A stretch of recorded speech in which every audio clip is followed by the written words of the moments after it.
Today, I'm hosting Kyle, with whom I spent 2 weeks last fall. Kyle lives with his partner Angela in an incredible cabin they've built in a completely isolated area. To get to their place, I take a dirt road full of holes. They welcome me at the end of this path.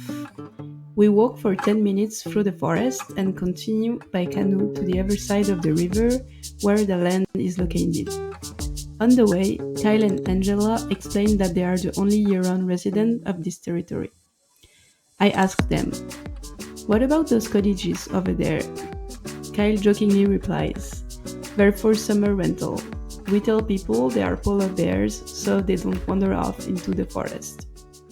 So I ask him, was the isolation intentional? It was partially intentional. There was definitely a really strict set of criteria that I wanted to adhere to when I was purchasing a property, and the road access wasn't really the most important thing for me. I've kind of grown up in the backwoods and doing backwoods wilderness camping and canoeing, so I've always felt really comfortable in the backwoods. I feel more comfortable meeting a bear than I do being in like a Walmart parking lot. So it ticked all the boxes for me. Um, and road access wasn't one of those boxes. So um, it was it was intentional only in the fact that I was open to um, being in that situation. If difficult access brings peace and few visitors, it also brings challenges. To build his house, Kyle had to transport all the materials by canoe. The great part about having that sort of challenge when you're building a house from scratch in a place that's canoe and walk-in only is that you only have to build it one time. So there is kind of a light at the end of the tunnel when you're hauling in two by fours and windows and doors on your shoulder. Eventually, you've got a house and the work mostly stops until you want to, start doing some renovations or something. But then, once you're done all of that, the chore of having to bring in groceries, say, or something like that, doesn't really feel like much because, what's a few bags of groceries? You know that you already hauled a 6 foot sliding glass patio door down the same trail. So, bringing a gallon of milk doesn't feel like a big problem. Kai's relationship to the city had already fractured long before his move. What he experienced was not so much a sudden break, but a growing sense of dissonance. After so many canoe trips, they wanted to be surrounded by nature full time. I knew that I didn't want to go back to the city uh, when I was still living in the city. As someone who spent their whole life going on backwoods canoe trips, and I mean for months at a time. The hardest part of the trip was usually, going back. If you're in northern Ontario and you're driving south, by the time you hit Vaughan, Canada's wonderland, and then it just becomes a sea of beige townhouses that all look exactly the same, and there's a Boston Pizza in the plaza with the Walmart, and it's like, oh my god, really? I'm like, I just left the wilderness to come back to this. Let's turn around. Um, so that was a big motivation to stay north. North of Perry Sound specifically. I always say when I went canoeing was that if if I wasn't north of Parry Sound, I didn't want to drink the water. Um, and water was a big, huge part of buying this property for me. It was like my number one criteria. It was during an indigenous protest that Kyle and Angela finally found the land they've been looking for years. For Kyle, it's a gift of destiny. If you lived in Ontario or maybe the rest of Canada, I'm not sure. Um, 15 years ago, there were these protests called Idle No More. It was natives protesting the government, and this was a Mohawk elder by the name of Strength of Two Buffalo, and he was actually protesting the protests um, in his own way, and part of the way he was doing it was fasting in a teepee at City Hall. And I had just started a fast too, and we got to know each other, and we wound up being fast friends. And we just got like 4 feet of snow. So I was like, I need to build an igloo because I've got this crazy igloo maker. And he's like, you should totally build an igloo. My wife, she's from Inuit Bay. She'd like lose her mind if some white guy built an igloo beside my teepee. And just then I get all these phone calls and all my friends are like, dude, let's go build an igloo. So I was like, I got the perfect place. So that night, everybody came to City Hall and we built a 12-foot diameter igloo. Um, and for 3 days, we hung out there and the cops came and threatened to take us away, which was funny. Um, and and at the end, there was this ceremony, this fire ceremony, where Strength's wife brought in this box of herbs. We all threw it in the fire and prayed to the Creator. And he went first, and he did this prayer to ask the Creator to show the people in town hall the error of their ways. And just then, on a calm day, a gust of wind blew up as soon as he said that. Blew into, you could see the snow swirling with the wind, and it blew into City Hall, and it smashed the front windows of City Hall out.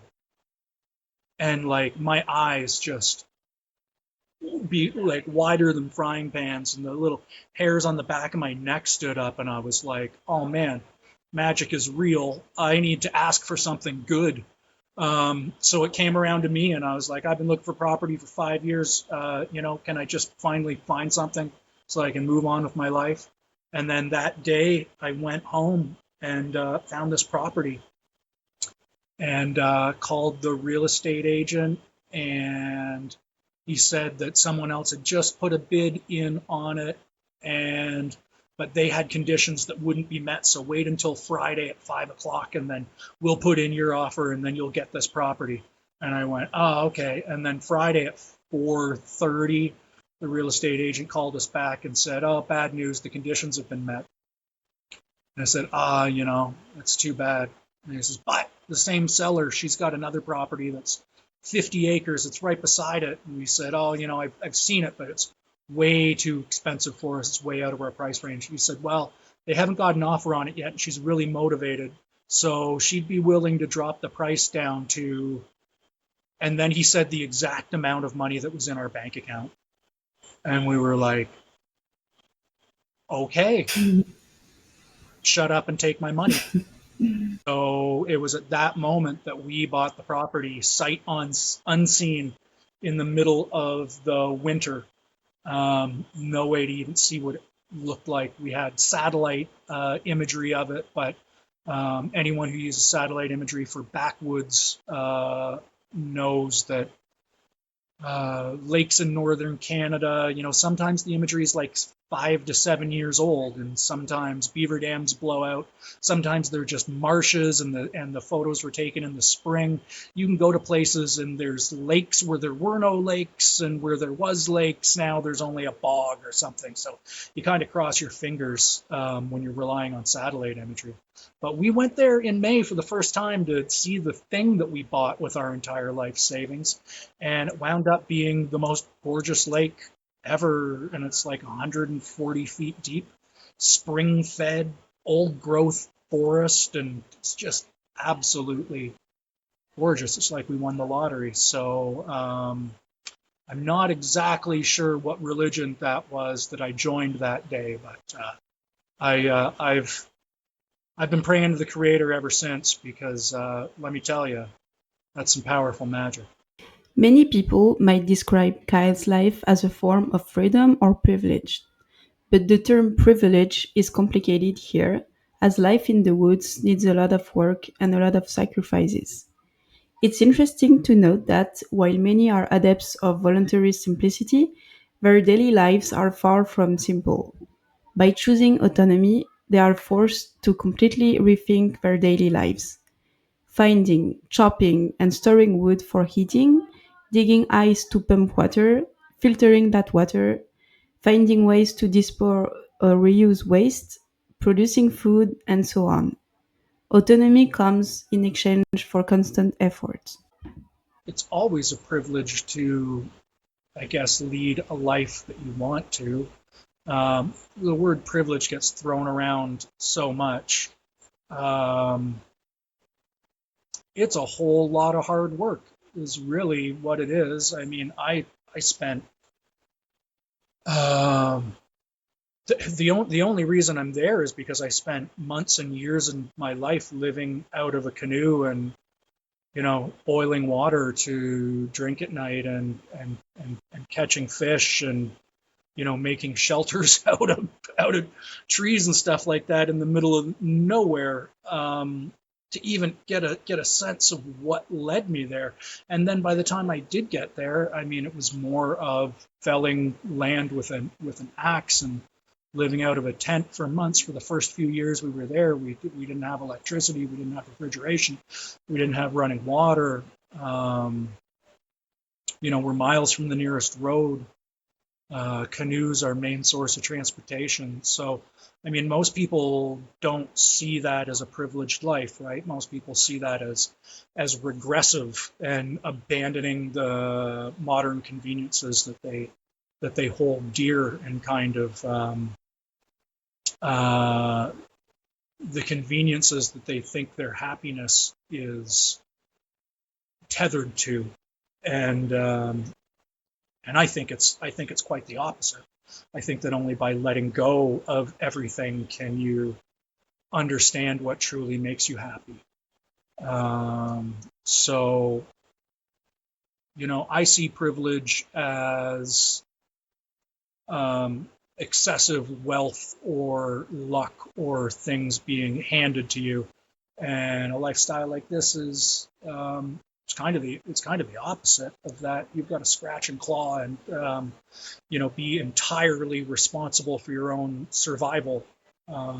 So I do think it's a privilege to be able to live in nature and be surrounded by that beauty and be able to appreciate it. But at the same time, it's a lot of hard work. And if anybody else really wanted to, um, take that on, it doesn't take a lot of money to do it. It takes a lot of hard work. So it's not a matter of privilege or luck. It's a matter of working for it. As Angela mentioned when I met them, modern society trades personal power for convenience.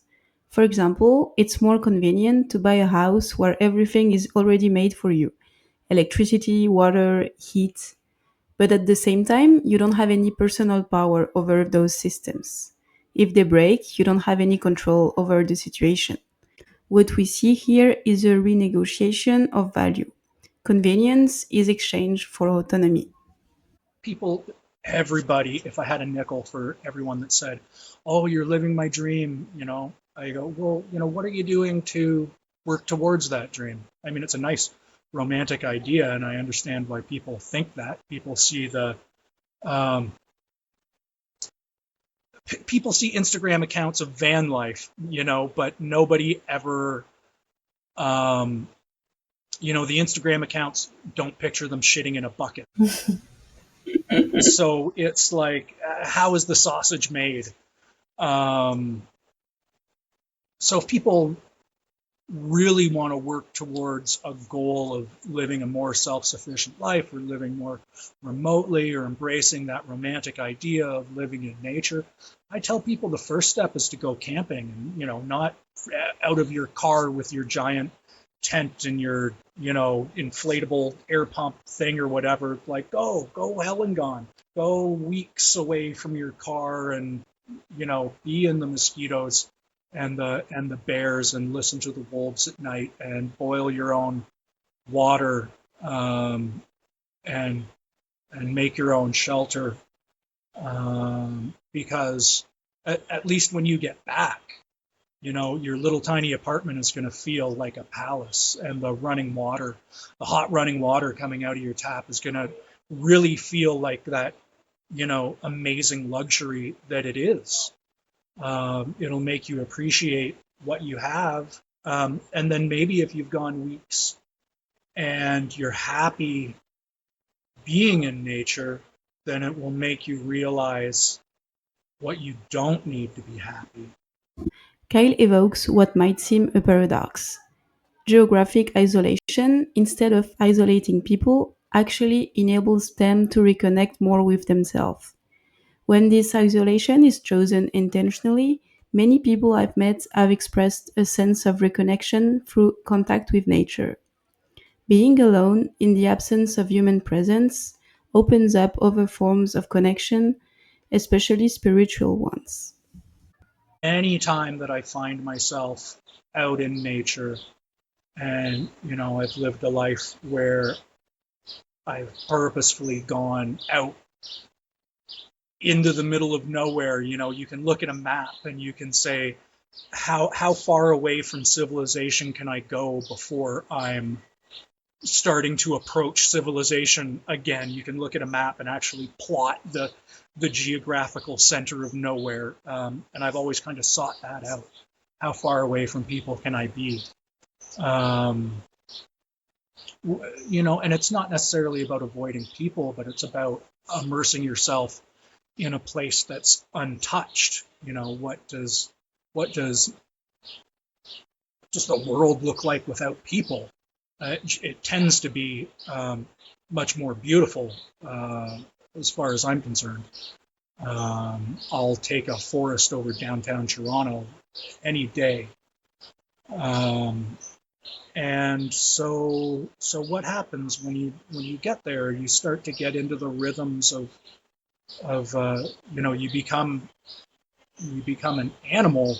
You forget that humans are animals, and you start to become an animal again, and you get into the rhythm of waking up with the sun and trying to catch the fish, and even the rhythm of when you're boiling the water and you don't want to drink hot water, so you're um, boiling it ahead of time so it can cool down, so you can have a nice cool drink at night, or save it for the next morning, kind of thing, or whatever. There's just different rhythms that you take on, rather than the 9 to 5 commute, and your rhythms being dictated by your job, I suppose, or other artificially imposed things like street lights and shift work and that. So it becomes a completely different reality, and you become connected to nature in a way that you normally don't have the opportunity to. So connection is a huge motivator for me when I think about being isolated. It seems counterintuitive, right? You say you're isolated. Well, what are you isolated from? You're isolated from people, and if they're not connected to nature in the same way, then they're imposing some kind of artificiality onto you um, that stops you from being connected to nature in that profound way that I enjoy. Kyle doesn't feel lonely ever. He asks me, how can you feel lonely when you're surrounded by living things? For him, there's no loneliness if there's a connection with the living.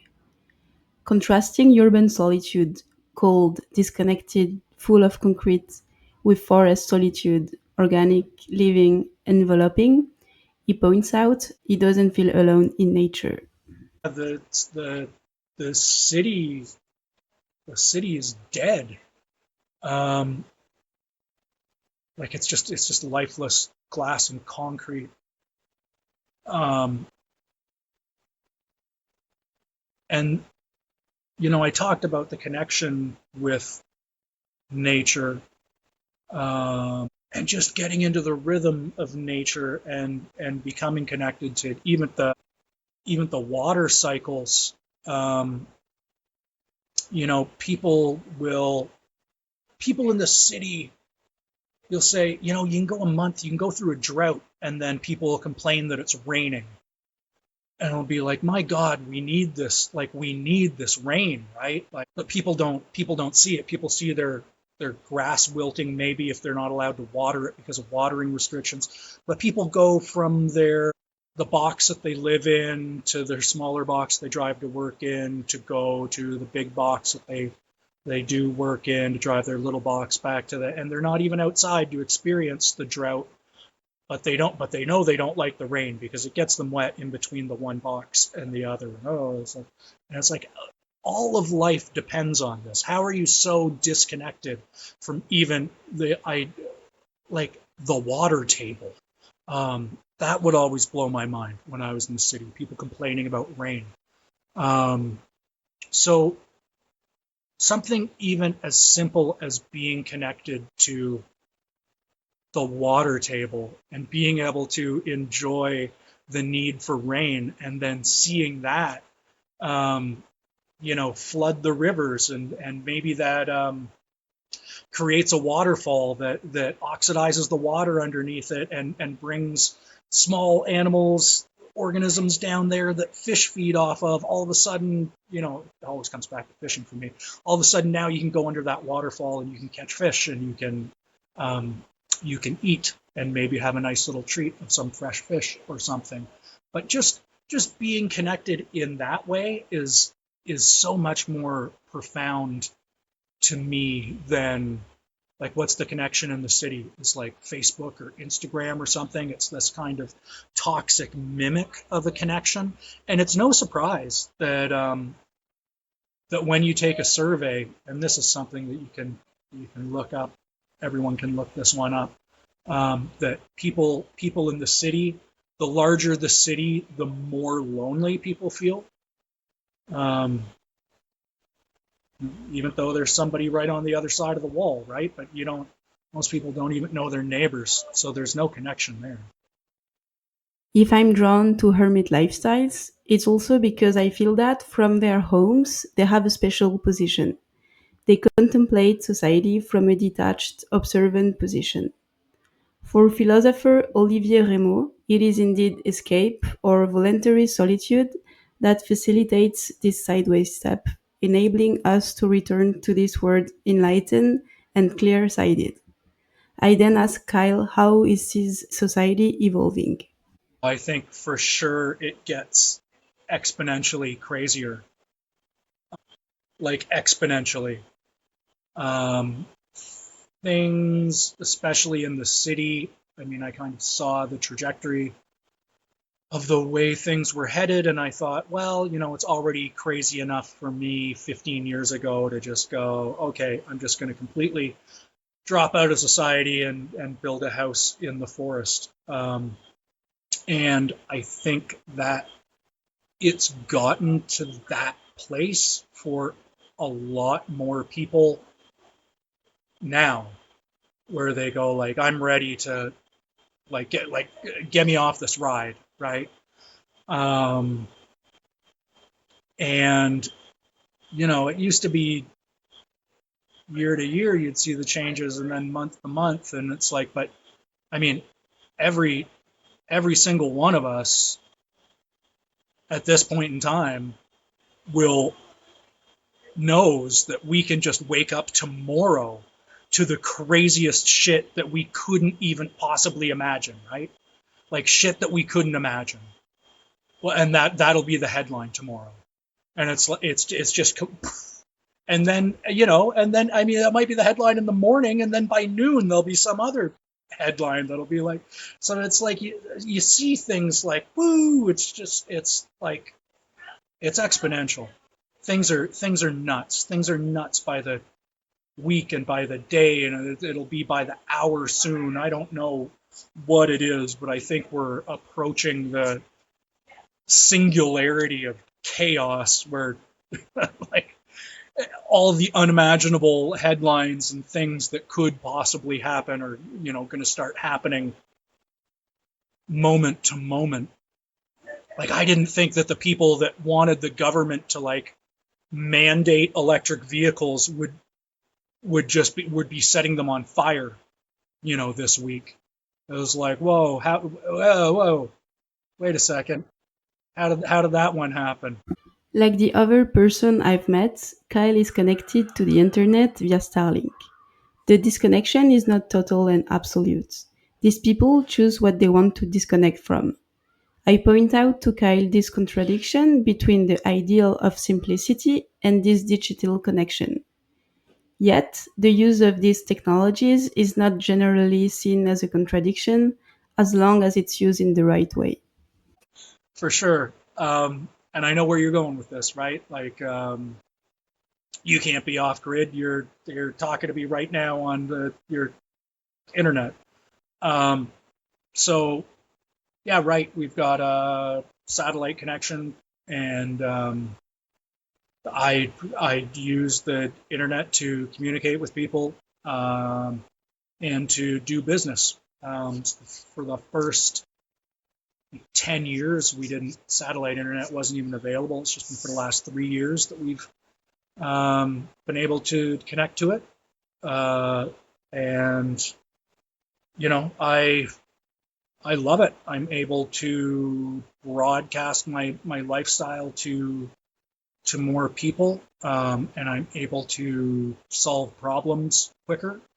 I'm able to make money and sell artwork that I wouldn't. So I mean, it's a tool just like everything else. And does it stop you from being connected to nature? Yeah, absolutely. It does. Uh, but so then the flip side of that coin would be, how do you make money to live your lifestyle? What kind of job do you work? So, it used to be that for a few months, during the winter, we would go back to the city um, and work temporary jobs. I do construction. Angela would, take on seasonal work, or we would have to rent out spaces on our land to tourists and do the wilderness guide thing, which is fine. That's kind of a connection to nature, but you're really, sometimes the tourist can be a detriment to nature. Um, so unless you are truly living off the land, which is almost impossible, because let's face it, you're not going to make your own clothes. You need to come up with money somehow, to supplement your diet, to buy tools that you need, to buy clothing, other luxury items, right? Um, Repair the house. We're an hour from a grocery store. If we drive on the highway, we need money for a truck. We need money for insurance. We need money for gasoline, right? I'm not out there hunting bears every day to make jerky. I'm not, to live completely self-sufficiently is such a massive undertaking, that relying on technology it's a benefit. It's great. I love my solar panels. What can I say, right? Like, I'm not gonna poo-poo technology, and I'm not gonna poo-poo the internet necessarily, because it gives me an option to stay put in my house that's surrounded by nature and to work independently to, say, sell my artwork without having to go into the city and be part of the system that I hate, to work those jobs to save up my money to go back into nature and to do that.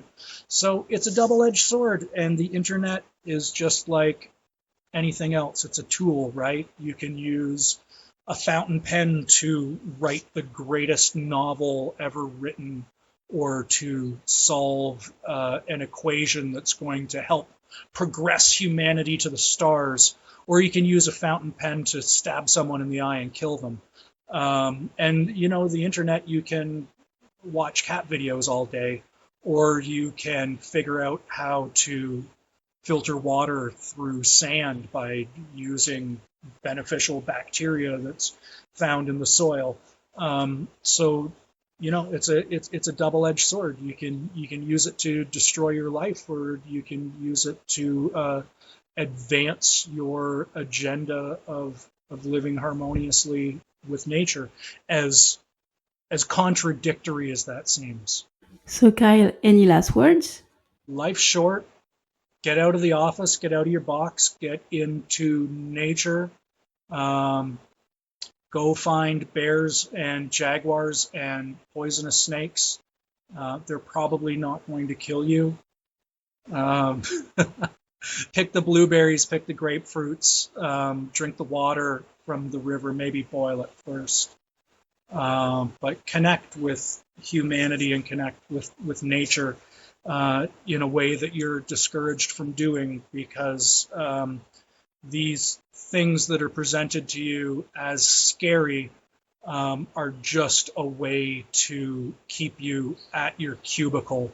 And on your deathbed, you're never going to say, I wish I spent more time at work.